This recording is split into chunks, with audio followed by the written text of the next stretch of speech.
Morning. Okay, I see you on here as well. Okay, you feeling better? You're still sick?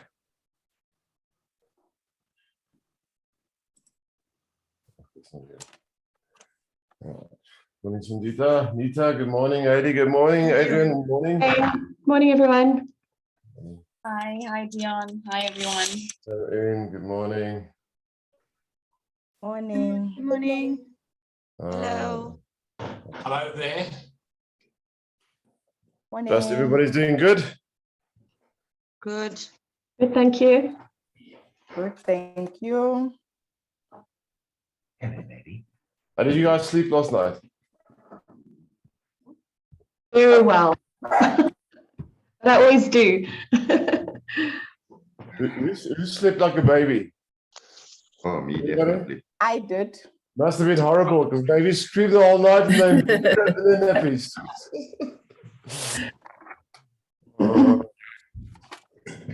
Are you back for the next day? I'm impressed. Takes courage after yesterday. So good job. Good job. Wait for everybody to get in.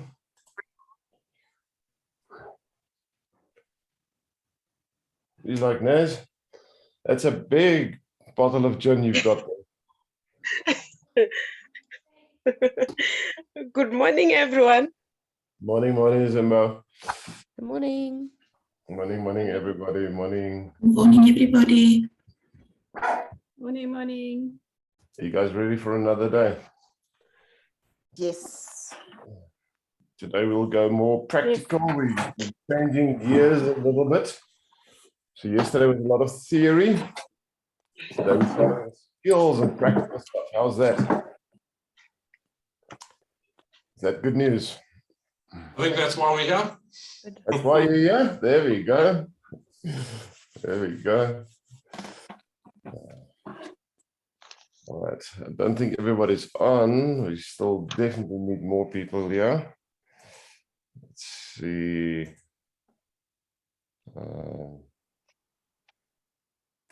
Still waiting for Mita. You here? So yeah, you got it.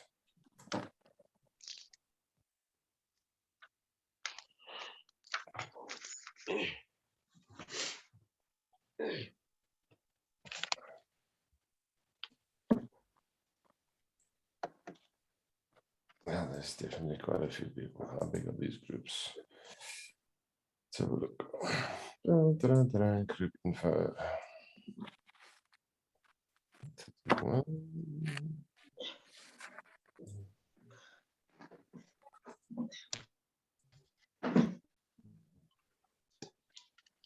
We should be close to 50 people on here today.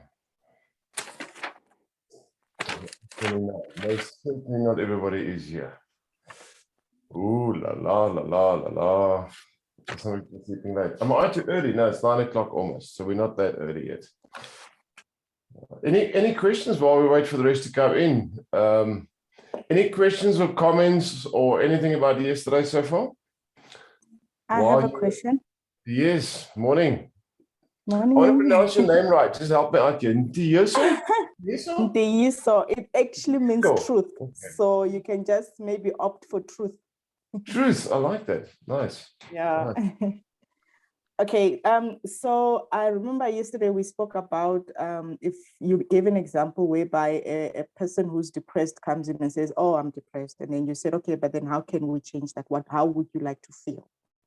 I've found that often I don't know whether it's what psychologists use a lot, but they'll say, oh, let me just pose my question, right? Wouldn't we then be like kind of like avoiding the fact that this person does have a problem? Are we not running away from the problem? Do we not have to take care of the problem itself? Or I don't know if you understand my question. The problem can only exist if a solution exists. Whatever you focus on the most in life is what you're going to get more of. So if someone's coming in, now, let me explain something quickly. We're not counselors, we're not psychologists. We are coaches and NLP practitioners. If you want to talk about your depression, go see a counselor. Okay. Or a That good makes friend. sense. You know, a good friend takes you out for coffee or a beer or a gin, whatever the case may be. And they sit and talk about how terrible your life is, and they listen to your stories for an hour. And you say, you know, I'm going through a rough time. Really, shame, and what you're going through? This and this is happening. Oh, that's terrible. And you talk to, you know, you allow them to offload and talk to you for an hour. I'm being dead serious when I said that's what a good friend does, right? I've got friends. Sometimes they call me, and all they want to do is they just want to offload. They just want to tell me how absolutely terrible their lives are at that stage. They're not coming in, and you need to understand the difference. That friend is not coming for help. That friend is coming because they want to verbalize what they're going through. They need a soundboard. They want to just offload a little bit. And there is absolutely nothing wrong with that. There are times when I will sit and I'll submit it, and I'll let them absolutely offload. But when I coach someone, I'm not their friend. I am there to bring solutions and outcomes, not to talk about their problem for an hour. If they want to do that, they can go see a counselor, or they go and see a good friend. You guys, you need to differentiate the two, because a coach and an NLP practitioner charges money. Now, think about it from this angle. Do you own a motor vehicle? Yes. Let's assume something breaks down on your motor vehicle. Your car cannot drive. Something's actually broken. And you take it to a repair shop, to a mechanic. And you tell the mechanic, my car's broken, can you fix it? And all he does is he talks about your car for an hour. He polishes your car. He makes your car look nice and beautiful and pretty. And then he gives you the car back. But your car's still broken, it doesn't drive. Does that mechanic have the right to invoice you and charge you for that service? No. Why not? It didn't fix the problem. It's Thank still you. broken. There we go. He did not fulfill the reason you went to see him. When a client comes to see a life coach or an NLP practitioner, they are not coming in to talk about their depression. They're coming in for you to fix it. Hello? Yes. You got to understand the difference. So if they want to talk about it, there are other people, there are other roles, there are other avenues, there are other platforms. There's a variety of other choices they can make. And they've most probably made those choices. But when they come to you, you know, let me give you a little bit of background. All the years I'm doing this. All right, some of you guys are not muted, and there's a lot of noise in the background. Guys, please mute yourselves if you're going to move around. Asabalief. So in all the years I've been doing this, most of my clients, now I've got two types of clients. I've got students coming for training, and I got coaching clients, and I've got quite a lot of coaching clients. 99% of my coaching clients don't know what I do. They don't know what I'm qualified of.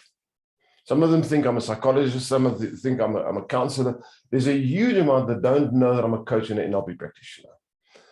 But they come to me, they call me, they send me a WhatsApp, they make contact with me. And the first words that come out of their mouths is, you helped a friend of mine. Can you help me? I heard you help people. I heard you change people's lives. What is the focus point? What are they looking for? To polish it up, to sit with them and chat about their problems? Not at all. They are coming for solutions. They have had a problem for a while. They've looked in other areas. They've not found a solution. Now they're coming to you. Guys, you need to split the two. You need to absolutely understand that principle. Good friends do talk about people's problems. Counselors do talk about people's problems. Psychologists do talk about people's problems. I'm not saying it's wrong or right. What I am saying is people are not coming to you for that. They're coming to you for solutions and outcomes. And you need to reframe your thought pattern. Because if you're going to talk to people only about their problems and their struggles that they're having, you're not a coach, and you've got no right to call yourself that. Hello? Is that harsh or is that real? We got to understand the difference, guys. Yeah, you've got to understand the difference. We are there for a specific purpose, and we fulfill that purpose. We bring change, betterment, solutions, outcomes, options. Okay. Cool. Thank you. I understand. All right. Thank Anybody else? Any questions from yesterday or areas where you not that sure, where it's a little bit gray? You need clarity because we want to move on. Anything we need to recap from yesterday? You guys sorted? Do you still remember anything from yesterday? Or did you just delete and distort and generalize everything? It's all gone. All right. Right, this morning we're going to jump in and we're going to start with a concept in your manuals. I think it's page 22 called the meta model. Let's talk about the meta model. Now, yesterday I mentioned at one stage that when we communicate with people, we usually talk what's called surface language. There's a lot of deletion, distortion, and generalization going on in our language patterns. And we as coaches need to learn to listen to pick it up. Now, when we communicate, there's concept, almost like a movie, an abstract in the subconscious. The mind creates a concept, and it goes through what I call the gatekeeper, which is a part between the conscious and subconscious. The conscious mind then constructs the words, and we make the sounds that come out. My first question is it possible for us to say what we think? Is it possible for us to say what we think? Who wants to take a guess? I see some people going yes. All right, the correct answer is no, it's impossible. We think way too much. If we had to say what we think in 1 week, it will probably take us a year to say it. Our language cannot describe fully what our thoughts are. Let me give you a quick example. We've narrowed down statements to make them simplistic. You go to someone that you love, you're in a relationship with that person. I'll give you an example in my life. I've got a wife. I go to my wife and I often tell her, I love you. But I've also got 3 daughters. When in my presence, when they come to me, I tell them, I love you. Is my love for my wife the same as the love for my daughters, or is there a difference? There's a difference. And yet I use the same words. I've got 2 dogs, Boston Terriers. They're beautiful dogs. They snore and they fart out loud. And they like kids in our house. They spoil terribly. They lie in the bed and they give me that droopy eye look and I say, I love you. Does that I love you that I'm using on my dog, is that the same for my wife and my children? Or is there a difference? There's an absolute difference. My wife makes me a phenomenal meal. I look at the food and say, I love you. Is that the same love that I have for my dogs? No.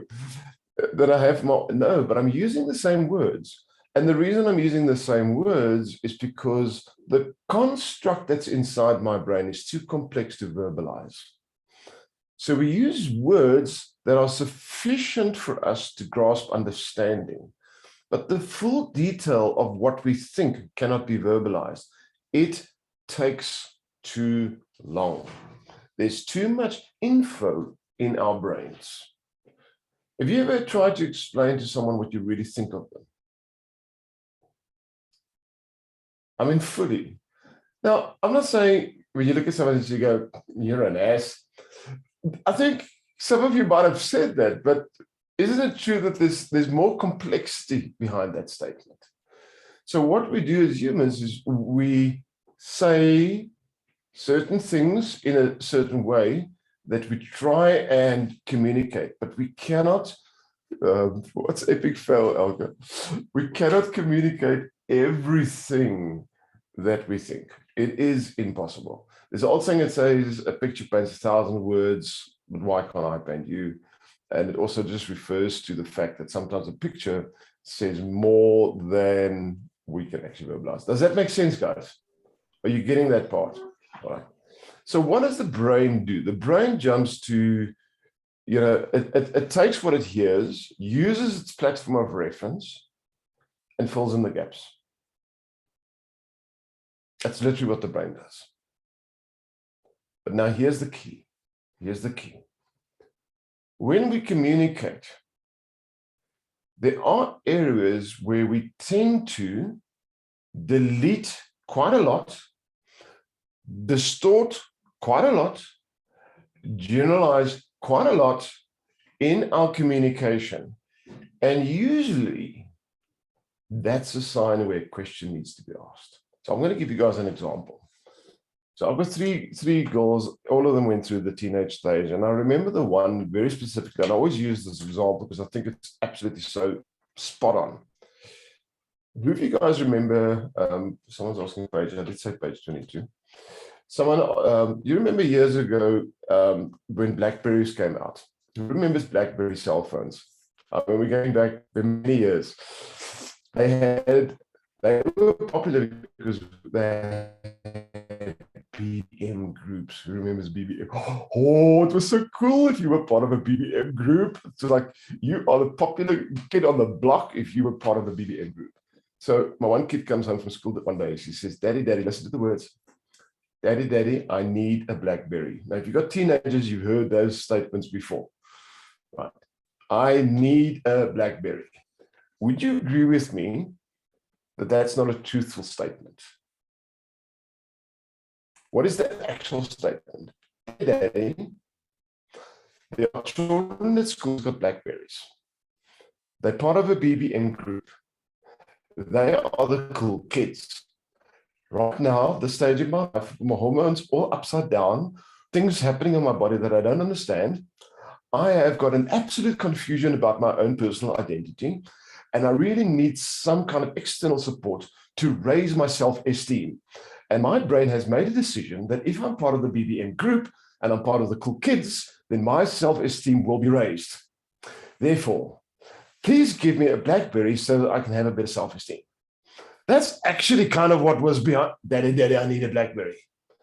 So can you hear that in that statement, there is deletion of information, there's distortion of truths, there's generalization of huge concepts. Daddy, I need a Blackberry. Boom.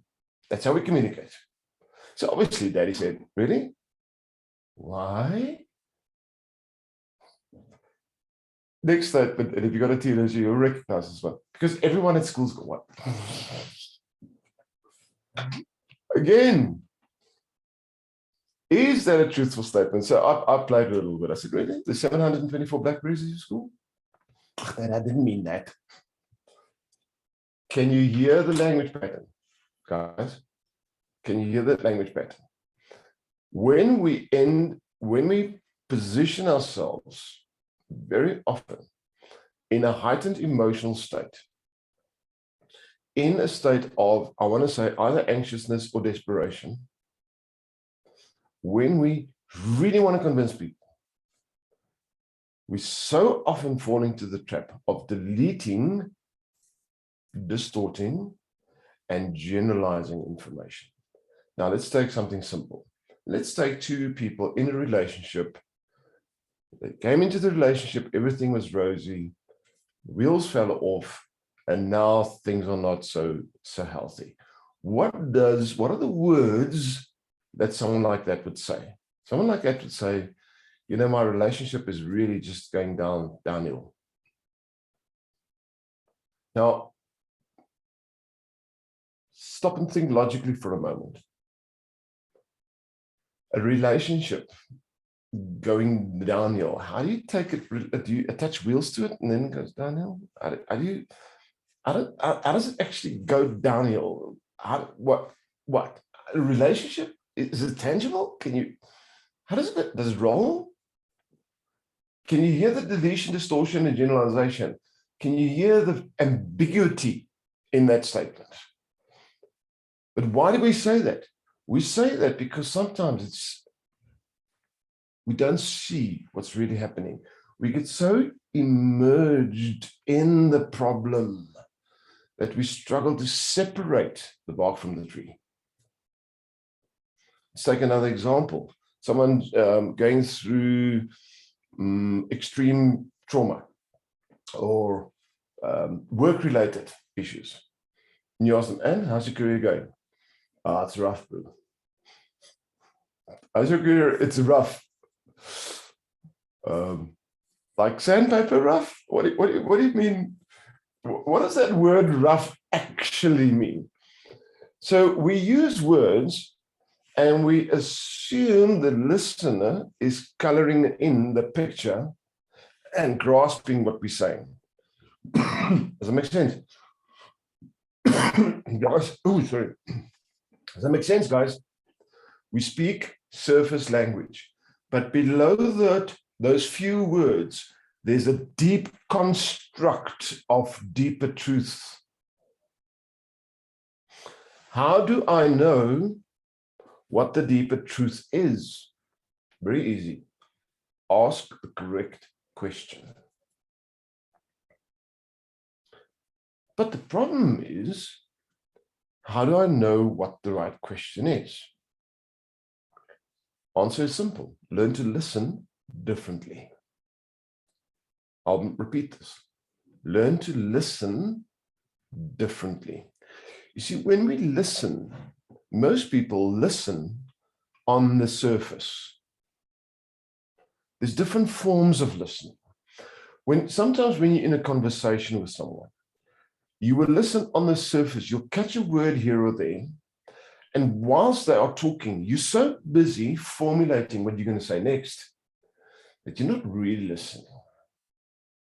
Sometimes when you're in a conversation, you get so immersed in what they are saying that your own brain is almost not even thinking. Sometimes when you're listening, you are listening carefully, pause, you ask a question. Now you've got what's called an active listening conversation. In coaching, we do active listening. I'm listening for specifics, but here's the key. I'm also listening to what is being deleted, in other words, not said, what is being distorted, which, in other words, words used that are not the correct meaning, like my relationship's going downhill. I mean, like serious. And I'm also listening for generalization. You know, everybody, we all, huge, big generalizations. I listen for those. I'm not only listening to the words used, I'm also listening to the patterns and the repetitiveness of deletion, distortion, and generalization. You guys with me? Now, to ask a brilliant question, the secret is the timing, not the question. Number one. Number two, the topic of the question. The timing of the question and the topic of the question. So number one, how do I get the timing right? Well, firstly, you need to zip it and listen. You need to learn to zip it a little bit and listen. Listen, Linda, listen. We need to listen a little bit more, right? Suspend opinion, suspend judgment, hold, listen. Number two, listen for ambiguous patterns of deletion, distortion, generalization.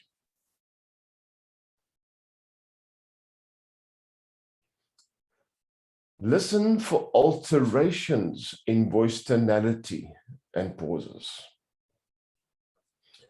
As we change, sorry, someone want to say something while I'm training? I'm not sure. Unmuted and they're talking in the background. When we communicate, our tonality alters the meaning of the statement. I'll give you an example. This is a pen. Monotone, observation. This is a pen. I only took the word pen and I raised the tonality and I changed an observation statement into a question. This is a pen. Can you hear that? I'm going to change the word pen. I'm going to drop it down. This is a pen. Now I'm giving an instructive, informative statement. Same with this is a pen. Not a huge statement, but just a subtle alteration on where I put the focus and how I change my voice alters the meaning. So what I listen for the tonality. I listen for the gaps where it's deleted. I listen for words that are creating distortions. I listen for words that are creating generalizations. And I'm listening for a pattern. And I'm also listening to where the speaker puts the focus. Once I've got that, it's easy to ask a question. So let's play a game. I'm just going to do this practically on you guys a little bit. And then I'm going to teach you how to do it. So anybody who wants to be my first volunteer, anybody, raise a hand. I need a volunteer that's going to give me a problem. All right, Lindy, good morning. Your hand went up first. Give me a problem, a challenge. Any problem statement that you could possibly get from a client. I'll give you one. Morning, Dion. Morning, Morning. everyone. I'll give you a current problem with my daughter. She's 13 and due to stress at school, she's biting not her nails, but the skin around her nails. So I've tried everything. She gets better, then she gets worse, then she gets better, gets worse. Okay. So First things first, I cannot coach your daughter through you. So give me a challenge you're having. So let's reframe that a little bit. So are you having a challenge because your daughter is biting the skin around her nails? yes, because I would like to help her and I've tried everything. Okay. When you say you've tried everything. That's generalization. Number two, what did we say yesterday about the word try? Not a good word to say. Swear So word. let's just hear quickly, what have you actually done to assist her? I've put the nail bitter stuff on her fingers. Yes. That hasn't worked. I've put plasters around her fingers. That hasn't worked. I've tried to shout at her. That hasn't worked. I've been very super kind to her. That hasn't worked. And then I've left her to try sort it out herself. That hasn't worked. All right. So I just want to understand something. Does she have a problem with it? One would think no, because she keeps on. But I do ask her, do you like your hands hurt? How old is she, Lindy? 13. All right. So she's got it in brain already. Has she approached you and said, Mommy, I'm chewing the skin around my fingers. Can you help me to stop? Out of her own, no.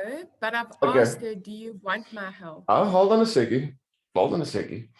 So mommy observed something in the child and mommy decided, no, my child's not really going to like this. She's not supposed to. She's a young 13-year-old girl. She's supposed to like her nails. Look at mommy. Mommy takes care of herself. Daughter should do the same. So you decided to intervene in her life and make her aware of something that to her wasn't that big an issue. So what you did is you went ahead and let's put more focus on the problem a little bit by putting bitter stuff on. Let's put plasters around your fingers so you can even be more aware of them. Hello? Most probably, yes. Okay. So it's more my problem. Sorry, what? I didn't hear that last statement. It would be more my problem as the mom trying to sort I out her don't know. problem. Isn't that possible? So what if it's not a problem to you? What do you think could happen? I wouldn't be stressed up about it, and maybe she wouldn't be stressed up about it. Interesting. What just happened, didn't it? No, you realize you must not control.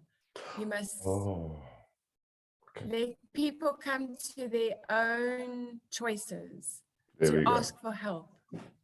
There we go. All right. Nice. Like it. Did you guys hear? How did I know which questions to ask her? I was listening. You know, she's got this problem. The moment someone talks about someone else having a problem, nobody else is having a problem. You having a problem. And you want them to have the problem because it's actually your problem. So we don't want to say, I'm having this problem with her doing this and this. She's having the problem. That's how we speak. That's how we do it. So can you understand that that's actually a distortion? Hello? Yes? All right. So I was listening. Let's do another one. I want you guys just to get some kind of idea. Anybody else? Thank you for being open and transparent there. Jerusha, your hand popped up first. Sorry. And Anita, yours as well. We can do three. It's fine. Let's do Jerusha first. Good morning. Okay, hi, morning everyone. I hope you can hear me. I am We feeling a can. bit flu, so I can just hear mind my that voice. flu. That's fine. I also got a flu, so we can snot together. How's that? Perfect. Dion, this is obviously a personal one as well. At work, so I work with animals, and when clients come in, I know they're blatantly lying to me. And Sorry, what? they're lying. And how do you deal with that? You know, All right, obviously. interesting. So you know they are lying to you. So you've got some sensory ability to differentiate between truth and lies. So you can actually read someone's mind.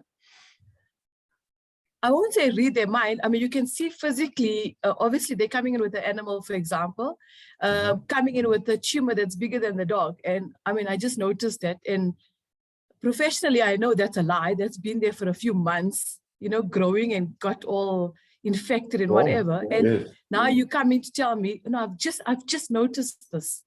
Okay. And how do you react without getting angry and without getting like too involved and, you know, telling them they're negligent? What if it's possible that they only noticed it a while back? No. You see, you've made that decision. Are you so you're a specialist in veterinary care, right?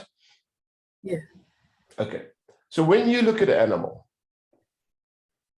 does the average person look at an animal the same way you do? Probably not. Sorry, what? I said probably not. No, do they or do they not? Not probably. Do they or don't they? Okay, they don't. Okay. So a lot of pet owners, some of them have their pet sleep in the bed with them, and they brush them, and they inspect the animal, and they really take a huge amount of care. I mean, you've met pet owners like that, and I mean, they're just amazing. Yeah. But then you get people that also have pets, and to them it's a pet that's there to serve them. I've got a goldfish in my house. I don't remember the last time I sat in front of the tank. Let me inspect this goldfish. I don't remember doing that. I really don't. I'm a good pet owner. Is it possible that some pet owners did not see that growth and only realized it maybe a day ago? Is it possible? Well, sometimes they tell you, I mean, okay, it has been there now for a while and we haven't seen it. You're diverting. Is it possible that it is some possible. people that you believe are lying are possibly not lying? Is it possible? Yes. All right. If someone is coming in and they're not lying, but you make a decision they are, is your attitude towards them a little bit different? Are you irritated with them immediately? Yes. Okay. Is that good service? No. If they're not lying and you give them bad service because you made a decision that they are lying, that's not fair. No, it's not, eh? So do you think possibly sometimes you were wrong in making that judgment call that someone's lying? Yes. Okay. So is it possible that it could be safer just to assume that they are speaking the truth and solving the problem irrespective and allowing them to deal with their own feeling either of guilt, of remorse, of understanding? Is it possible that sometimes, even though they're lying, they actually know the truth and they bring the dog in and you fix them and then they go, well, next time I'm going to check, and they actually become better versions of themselves? Is that possible? Yes. Okay. So what is important to you to fix, the lying of the people or the animal that's going through a tough time? Well, the animal, Okay, obviously, all right. but it's also But? more about educating people. Okay. Oh, So, okay. And it's about educating. there we go. So it is about helping the animal and it is about educating people. Now, should we educate people from an irritated, judgmental platform, or should we educate people from a, you've got the right to be who you are? You see, I was not created a god. I was created a human being like yourself. Do we actually have the right to judge other people if they are lying or telling the truth? Or are we actually kind of playing God if we do that? Isn't that a weird thing? Yeah, it is. We should be able to give people permission, because some people actually like lying, but I've got no right to tell them it's the wrong thing. I must give them permission to be who they choose to be. So what if I give people the permission to choose who they want to be, but I also speak to the greatness and the potential in them, and I educate them, and I take care of their animals? Wouldn't my life as a veterinary person be more pleasurable than going, this person is lying again. Oh my goodness gracious, it makes me so angry. I'm asking a question here. I don't know. What do you think? No, definitely. Okay. Do you think your patients and your clients would like you a little bit more now? Because you're a nice person, aren't you? I am patient. Sometimes I think people take advantage of me being so nice to them. Oh. Okay. If someone comes in Yes, I tomorrow am. and there's a dog with a bit of a tumor and you know it's been there for a while, and they tell you they just noticed it, how are you going to react differently now? Sorry, I didn't hear that. If someone comes in tomorrow with a dog that's got a bit of a tumor and a growth or whatever the case may be, and you know it's been there for a while, and they tell you they've just noticed it, how are you going to react differently now? Well, I'll have to ask them a bit more questions. Everybody has a story, and I think financially people are struggling quite a bit. So that's always the case, that they don't have the money, they didn't have the means to come, they don't have access for veterinary care. And they could be too shy to say that, so they lie. Yeah. So would you be more empathetic with them? So I would be, yes. Okay, cool. Thank you. Guys, got it? All right, let's go one more. Nita. Thanks, Jerusa. And by the way, I love it. If I love your passion about animals. When you started talking, I work with animals. Yeah, I'm an animal lover, so kudos. I like it. Thanks. All right. Hi, I just want to say to Jerusha that at least the owners still keep the pets. In China, they just leave them abandoned. So that's even worse. Yeah. So yeah. Okay. Yeah. So In other words, Jerusha, don't go to China. But with COVID, unfortunately, we did have quite a bit of abandoned and animals that, people passed away and, they couldn't afford to keep them. So we had quite a rough time because I work in welfare as well. So it's been quite tough. Well, Jerusha, you can't come to China because we're actually in lockdown and borders have been closed. So I am stuck here for the last 2.5 years. But that's not my problem. My problem is hygiene in China. And I kind of solved it myself because I do lots of deep breathing.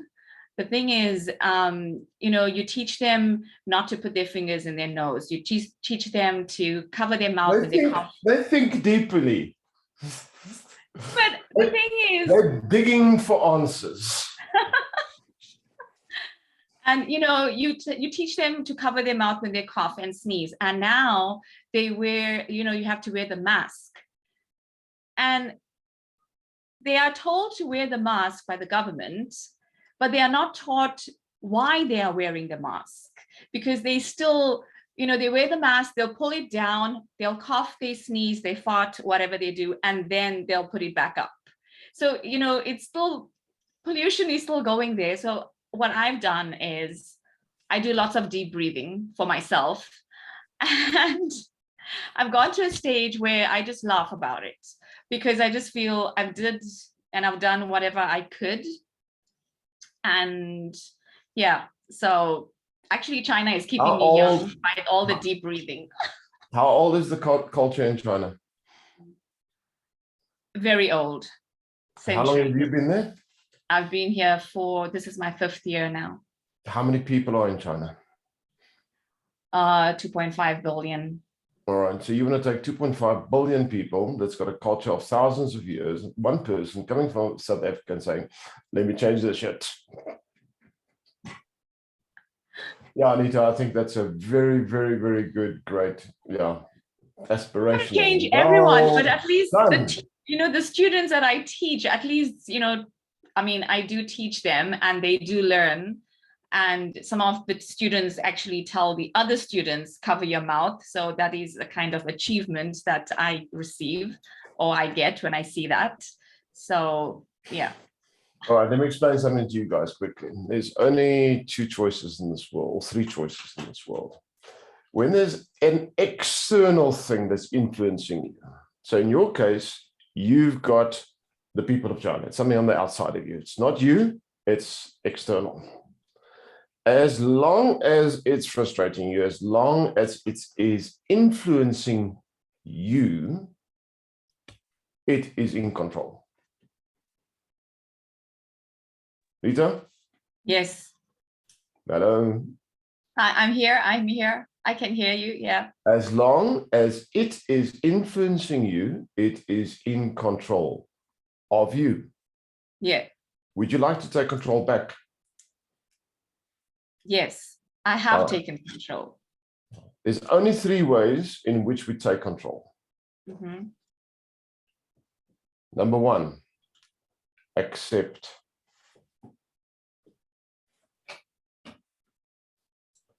Now, let me give you a practical example. I've been married to a phenomenal, gorgeous woman for 37 years. Love her to bits. But there are the occasional habits she has that irritates the jeebies out of me. Should I divorce her because of them? No. I accept as what? As part of the package. But here's the rule to accept. The moment you accept, you also waive the right to complain. You know what accept means?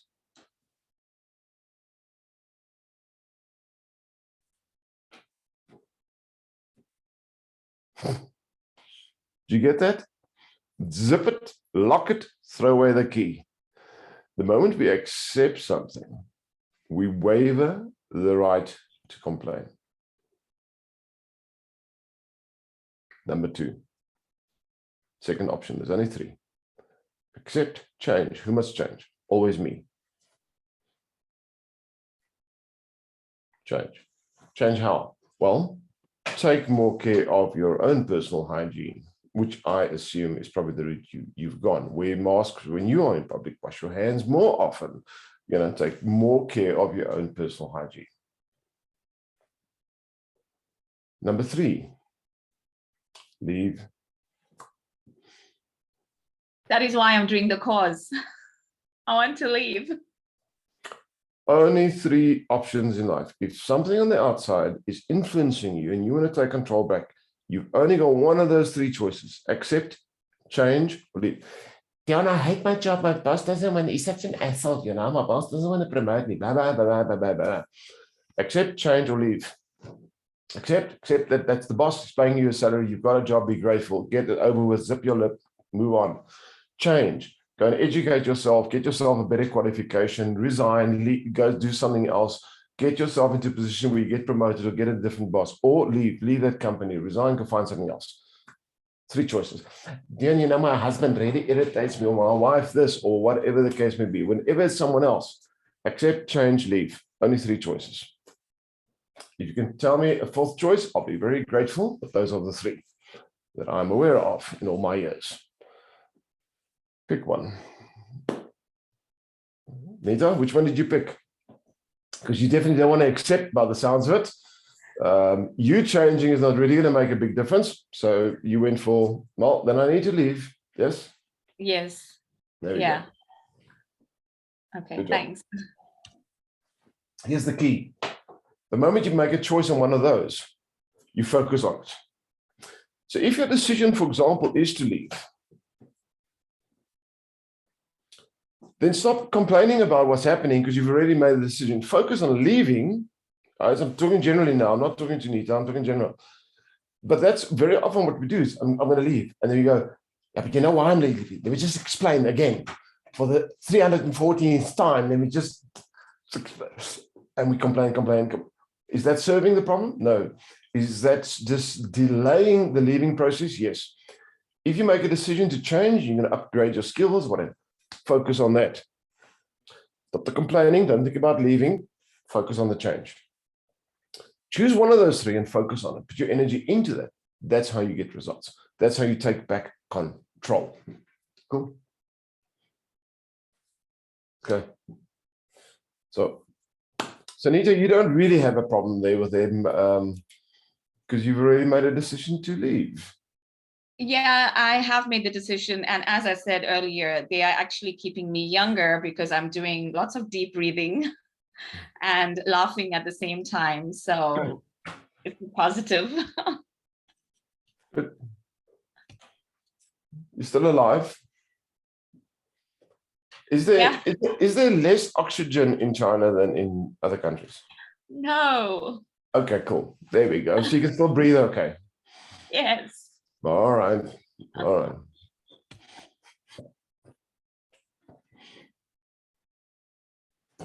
Guys, you get it. Did you notice? And here's the key. When I listen, I don't allow myself to be sucked into the problem.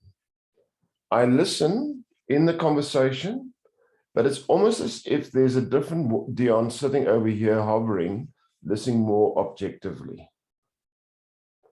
So how do I get myself to listen more objectively? I'm listening for the language patterns. Let's go to your manuals, page 22. Let me explain the meta model. So what the smart guys did years ago is they said, well, let's give people a couple of examples of types of statements people use, and they call these distinctions.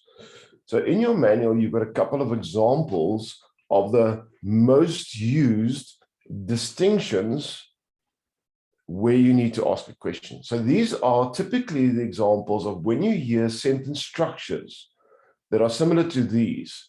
In any language, by the way, it's not an English thing. It's in any language you'll hear these sentence structures. Then that's where you want to ask a question. So the first one in the manual, for example, is a mind read. A mind read is usually when someone is saying something, well, I know what you think when you look at me like that. Ever heard that before? I know what you think when you look at me. I know what you're thinking now. Well, we can't read minds. If you think you can read someone else's mind, you're hallucinating. We cannot read minds.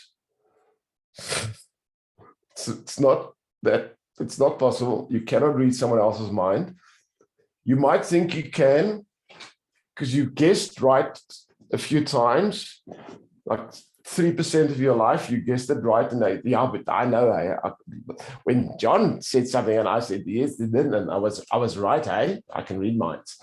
Just because you were right 3% of the time means you were wrong 97% of the time. Okay. But we use it in our language. We often say, I know what you think when you look at me like that. You know, when John comes in the morning and he gives me a certain look, I just know that today it's going to be a bad day. Come on. These are the type of statements we hear. So where lies the actual problem? The problem lies not with the other person. The problem lies in the person saying the statement. I'll give you a practical example.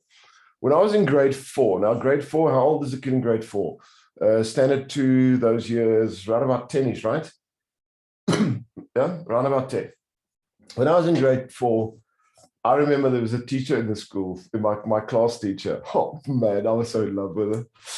Oh, she was the most amazing, beautiful creature that was ever created that has walked this earth. I couldn't wait in the mornings to wake up and get to school so I could sit in that class and hang on my lips. When she spoke, every syllable that flow. Oh, I was like totally in love with that teacher. And I think when I sat in the class, my stare that I had on my face was probably something like this. Mesmerized. She came to my desk one day. She looked down and says, I know what you think when you look at me like that. You think you're better than us. And you gave me a whipping, a verbal ass whipping of notes. She broke my heart. It cracked right in the middle, down. I'm still scarred today. It was the most horrendous childhood experience I've got. It was terrible. My question to you guys is, who had the problem? Me or her? Who was carrying a bit of a chip on her shoulder?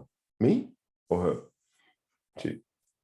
The moment there's a mind read, the person using it is hiding something. There's something they're struggling with. There's something behind the scenes. When I hear a mind read, my first question is, how do you know that? John walks down and I see that look on his face. I just know how do you know today's going to be a bad day? You know what 90% of the time will come out?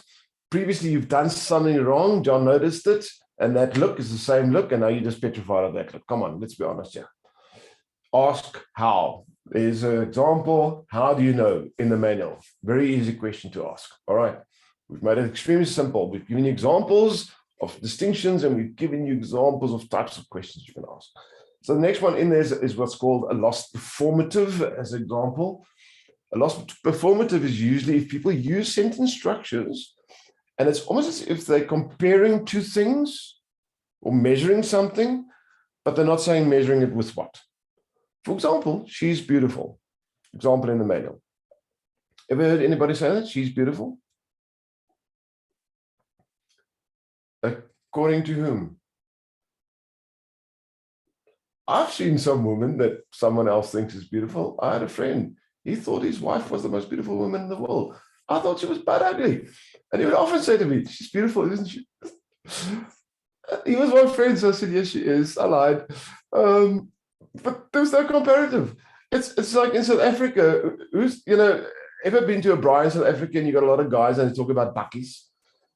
Yeah, a Ford bakkie or a Toyota bakkie, which one should I buy? And the Ford guy's going to say, you must buy Ford. It's better. What do you mean? According to what? What have you used as a measure? The looks, the statistics, the maintenance plan, the resale value, what information? It's a comparison, but there's nothing in the statement that you're saying what you're comparing it to. Most of the time, when people do that, there's a very strong emotion driving it. There's a guy that I know that tries to get people to move from South Africa to Mozambique. Not Mozambique, Mauritius. And he keeps posting things like this. Mauritius is better. Then what? Compared to? There's an emotion behind that statement. Are you guys getting it? Can you hear how we speak? Yeah? All right, next one. I'm just going to go through a couple of examples. Next one is a cause effect. She makes me angry. Well, in reality, nobody makes you angry. People do things and you decide to get angry yourself. The moment we blame something, cause effect usually is the coat of arms. It's when you blame something or someone on the outside of you. Very simplistic. How does she, or my favorite question is, you say she makes you angry. So how do you decide that she's got the power over you to make you angry? Or when does she, every time? You guys getting it? Guys, are you getting this concept? All right. Now, in your manual, you've got quite a few examples. You've got homework today. You are going to take the examples and you're going to read them. And then you're going to turn the page to page number, I think in your manual is 24. I see someone on the WhatsApp sent me a thing. Dion, please email the manual. Guys, I actually don't. Please, I'm not sure who that was. Do me a favor, on the group, the person that created the group is Chandray or Nicole. Make contact with him. You should have been emailed the manual if you're on this course already. Check your spam box, it might be in there, you never know. All right. Who asked that? I'm not sure. Can I share it in you? All right. Check your spam box. If you don't get it, let me know. I actually, it should be on there.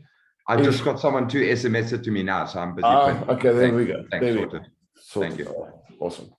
So in your manuals on page 24, there's a exercise that I want you guys to do. So you'll see on the left-hand side, there's different columns. So you've got the mind read, you've got the loss performance, the cause effect, your complex equivalents, generalizations, model operators, all kinds of fancy words for all these distinctions.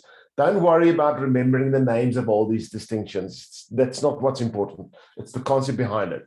So literally what you're going to do is the following. You're going to go to the first one, which is a mind read, okay?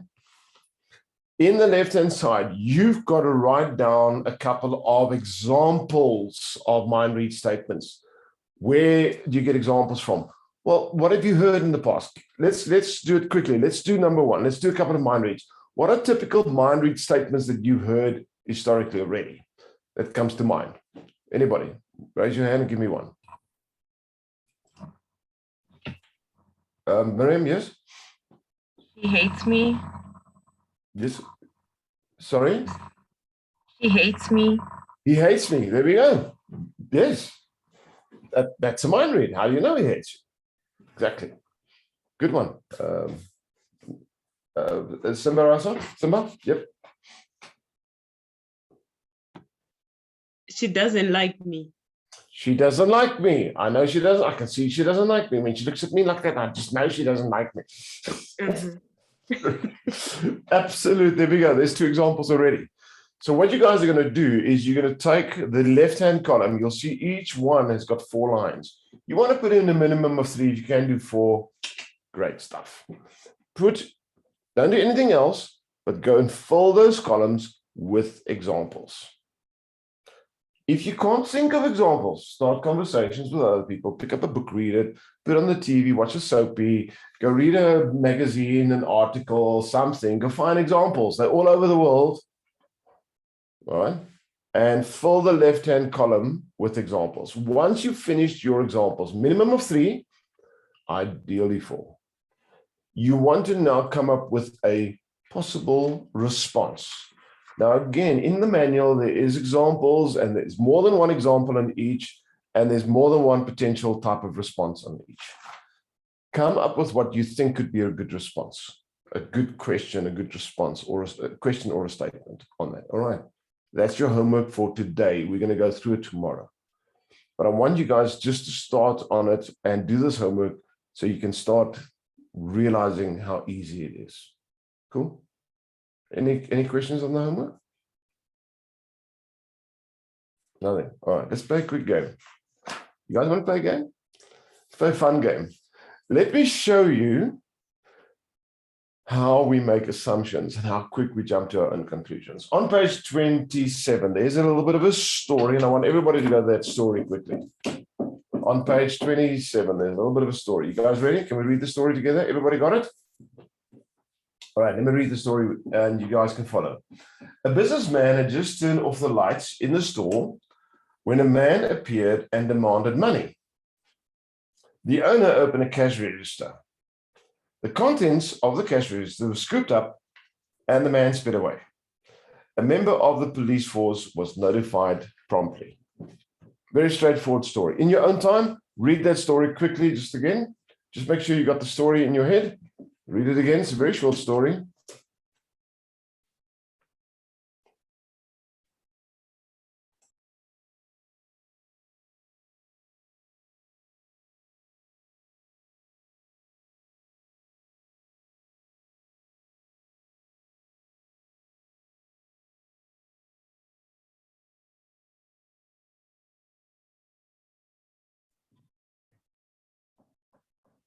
Got it?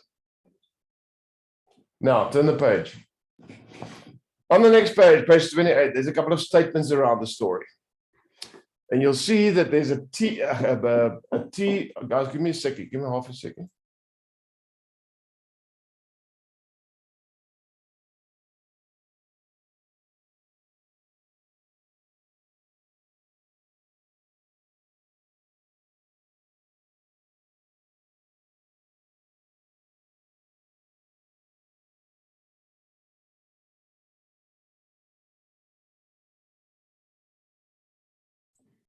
Sorry, guys, there's someone banging in the background. I just want to go and get them quiet.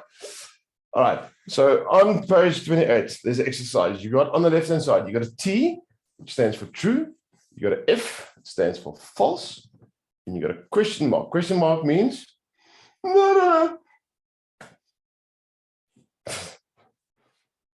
Let's see how accurate you guys are. We're going to read one statement and you're going to put your answer in the chat. You guys ready? Are you guys ready? All right. A man appeared after the owner had turned off his store lights. You can go back to the story and check. All right. Most of you guys are going true. It's not. True is not the correct answer. Question mark is. Read the story again. Read the statement again. In the story, it says, and you need to listen differently, guys. A businessman. It's not saying the.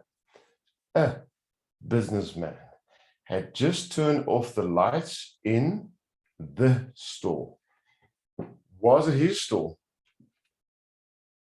Not necessarily. That's an assumption. Correct? All right. Statement is, a man appeared after the owner. It doesn't say the owner had turned off the lights. It says a businessman had turned off the lights. Not necessarily the owner. Just because he's a businessman doesn't necessarily make him the owner. So that statement actually does not have factual information sufficient to justify that statement. So the correct answer there is question mark. Got it? Can you see how we need to listen and focus a little bit differently? All right, let's go to the next one. The robber was a man. Type in true or false or question mark. Now everybody's going to go, I'm just going to play it safe and put question mark in, yes. There's a couple of truths coming in, yes. All right, some of the guys saying it's true. Please explain to me where in the story does it say there was a robber?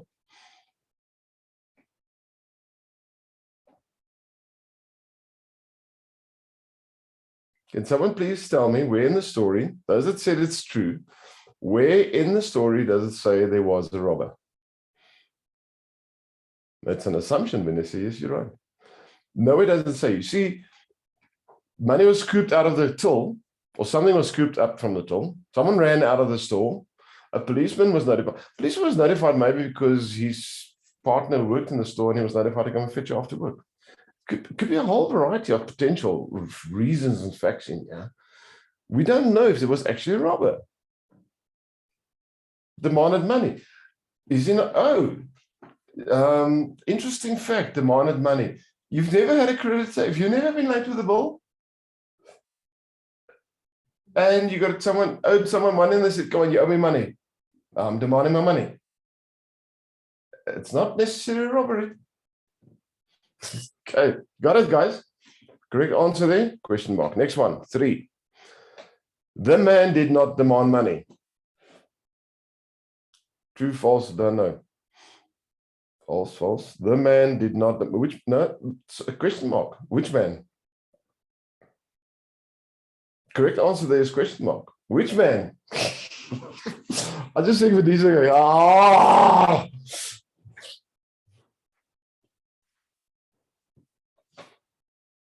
Learn to focus on specifics. Next one. The man who opened the cash register was the owner. The man who opened the cash register was the owner. Now, in the story, it says the following. The owner opened a cash register. So my question is, how many cash registers are in the store? You don't know, do you? So in the story, it says the owner opened a cash register, but in that statement, it says the man who opened the cash register was the owner.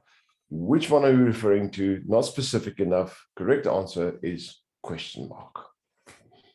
Because there could have been 3. Don't know which one you're talking about. You getting it? Miriam? Getting this? Stephen? Getting it? Oh. Who's had every one of these questions wrong so far? Sorry, no, I did it. I had them all wrong the first time I read this. Okay, next one. Someone opened a cash register. Is that true? Is that false? Or is there a question mark? Now you guys are just not sure. Someone opened a cash register. That one is true. Someone did open a cash register. Good job. Let's go to the next one. After the man who demanded the money scooped up the contents of the cash register, he ran away. Well, we don't really know if it was the same man, right? So I can give you that one quickly. That's a question mark. Are you starting to notice that we need to listen differently, you guys? So let's play another game. How many potential characters do you think is in that story? Let's see. Count the potential characters of the story. Let's see how accurate you guys are. Type it into the chat once you think you know how many potential characters. One? No, I think there's more than one character. Potential characters. How many potential characters are there in the story? Okay, a few fours, five. Oh, there's a five. Oh, someone went six. Someone went six. Someone went six. Let's count them together. What do you guys think? A businessman, character one. A turn of the lights in the store when a man appeared, character two, and demanded money. It doesn't say from whom.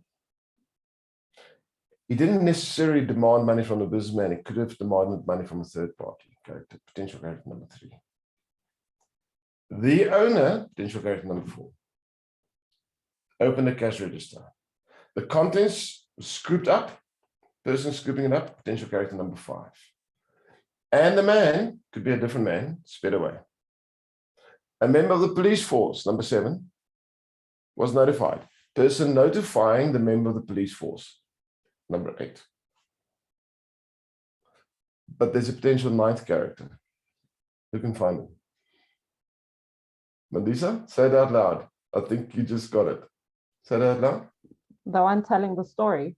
The one telling the story, the narrator of the story. There we go. So there's a potential 9 characters in the story. Can you guys see how we need to not listen to the surface language? We need to focus and ask questions and dig deeper. Because if I coach someone only on the surface language, I'm not going to coach them accurately. Yes? Does that make sense? Okay. You want a quick 20-minute body break? Let's grab a 20-minute body break, guys.